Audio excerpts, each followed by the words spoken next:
President Reagan has now set in motion a program of research and development for futuristic weapons to defend this country from incoming nuclear missiles.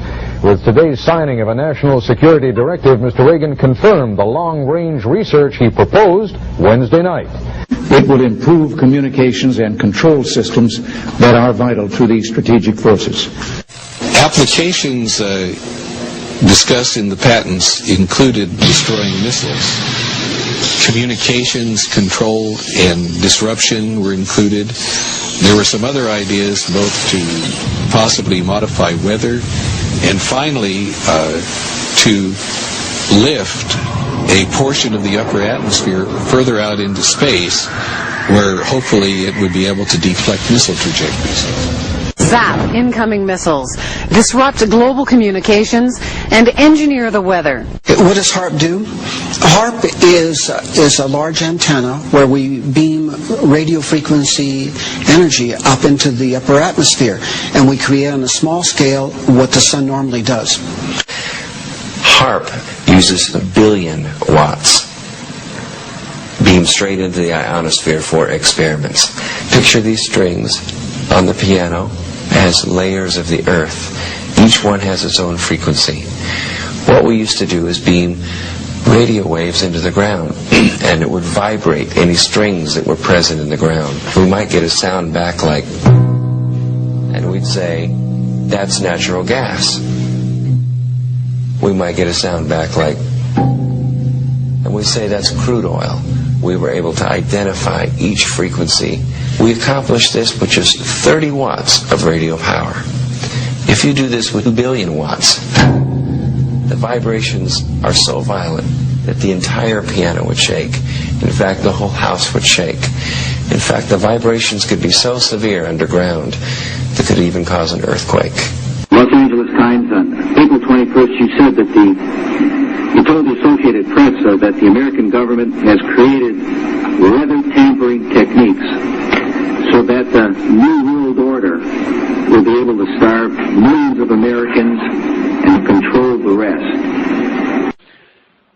And after 1989, President Bush said, and it's a phrase that I often use myself, that we needed a new world order. The chilling new world order where the masters of mind control will become masters of the world. And ready? There's one more. Some people believe the technology being tested here could be used for sinister projects involving humans. Radio waves messing around with people's brain waves. Mind control will be the ultimate non-lethal weapon. Declassified information on mind control, weather manipulation, bioweapons, chemical weapons. While we feel that HAARP is a unique facility, it's not the only one like it in the world. HAARP has some capabilities that we feel are better than some of the others. You can change the frequencies. Dr. Persinger's tests suggest that carefully programmed electromagnetic frequencies can tap into individual brains and influence people's emotions. You can shift the beam so that you can move it from one part of the ionosphere to another, and it has quite a bit more power than some of the other facilities throughout the world that are doing the same kinds of research.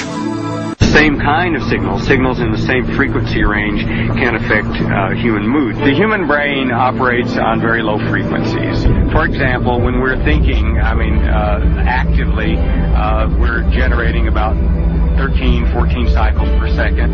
When we're meditating, we're generating 8 cycles per second. And when we're asleep, the brain waves are running at about 4 cycles per second.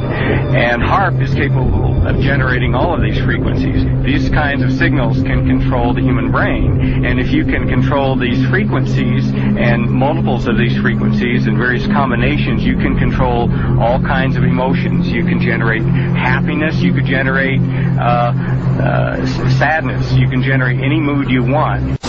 Similarly, using the appropriate fields, we can induce fear and apprehension. I chose what's called a phased array antenna for the patents because it can be aimed. Picture holding your microwave oven in your hands with the door open. Then you can move it around and send those microwaves different directions. And for these applications where I wanted precise control of where the power was, I felt that was the best type of antenna to use. And that is the kind that HAARP has built. This is well recognized in the literature. He started first using implants in the brain. He then used radio frequency with implants, and eventually he found that energy at 1/50th of what the Earth naturally produces could, in fact, in certain frequency ranges, trigger huge mood swings.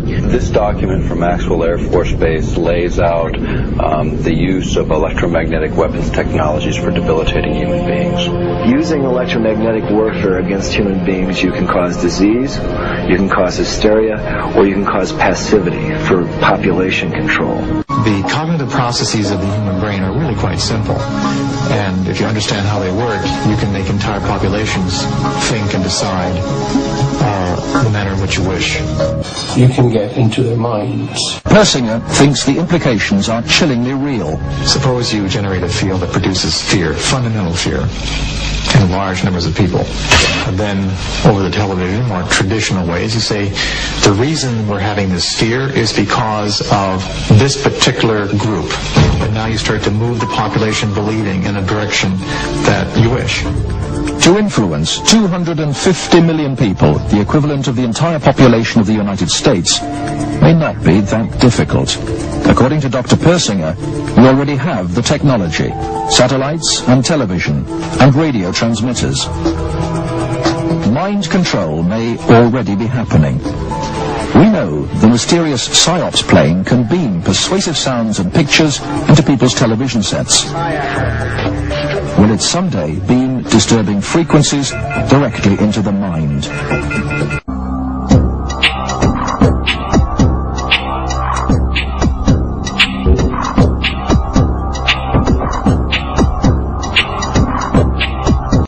Psychological warriors are bringing cutting-edge technology to a more insidious weapon: propaganda.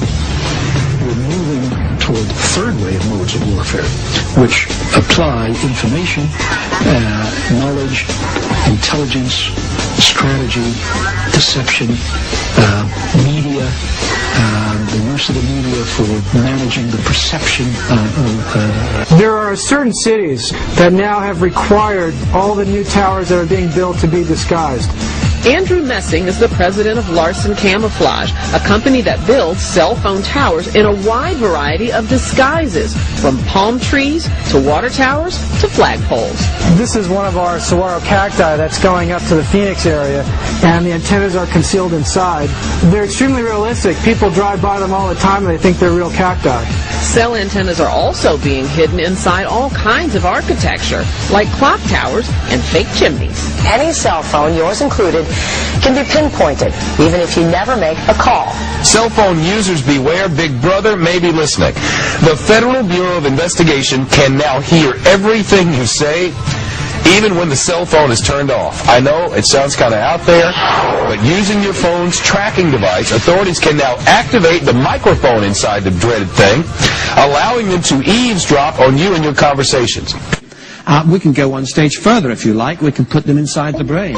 Here are human nerve cells growing onto the surface of an RFID type chip. Human brain cells don't need to be taught to do this. They are genetically programmed to work with computers.